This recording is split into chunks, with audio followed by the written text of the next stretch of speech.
кабарчынын иши албетте саясий жагынан, экономикалык кабарчылар бар, журналистика, спорт боюнча өзүнчө анын баарын атайын үйрөтөт да университеттерде 3 жыл 4 жыл окутуп.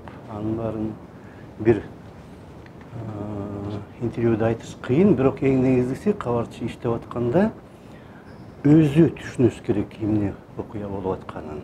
Же болбосо жанында түшүнбөгөн бирөө болсо, мисалы үчүн бир айылдан келген аксакал же бир эже бул эмне болуп атат, мен түшүнбөй атам, эмне болуп кетти деген суроого жооп берип, ошол аксакалга же ошол айылдан келген адамга түшүндүрүп бере тургандай кылып айтып бериш керек да ошол окуяны.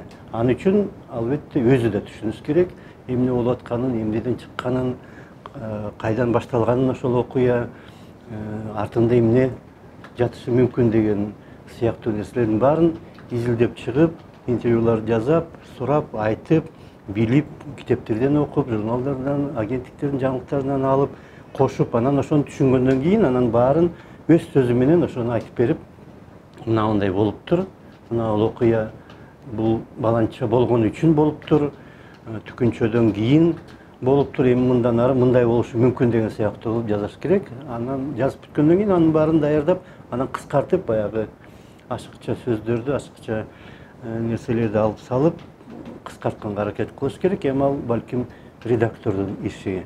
Бирок негизинен ушундай иш жазыш керек го журналист. Биздин кээ бир журналисттер жөн эле өздөрү да түшүнбөй эле, жөн эле тигил министр минтип айтты, бул эксперт тигинтип сүйлөдү, баланча жерде түкүнчөдө жазылып турат деп эле бирөөлөрдүн айтканын айтып коет.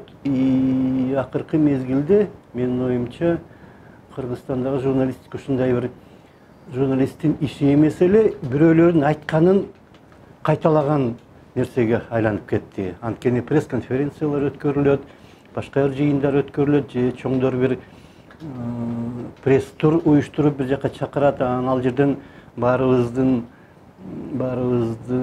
алдаган сыяктуу кылып, өздөрүн мактап бир нерсе айтып берет, журналисттер ошону угуп алып эле ошону кайталап коюшат. Премьер-министр тигинтип айтты, баланча министр минтип айтты, түкүнчө эксперт минтип ойлойт экен, баланча жерде түкүнчө болуптур, ал жөнүндө баланча айтып берди деп. Өздөрү көргөн эмес, билген эмес, бирөөнүн айтканын гана кайталап калган, же агенттиктердин жаңылыктарын окуган, ошону эле кайталап койгон сыяктуу болуп кетти. Эч ким өз көзү менен көрүп, көзү жетип, чын эле ушундай болгон экен деген сыяктуу нерселер артта калып баратат. Ошондой кадимки катардагы нерсени жасаса, аны биз азыр журналистикалык иликтөө деп атап калдык.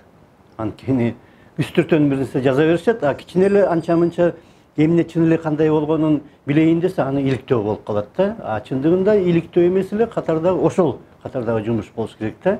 Иликтөө деген алда канча олуттуу башка нерсе.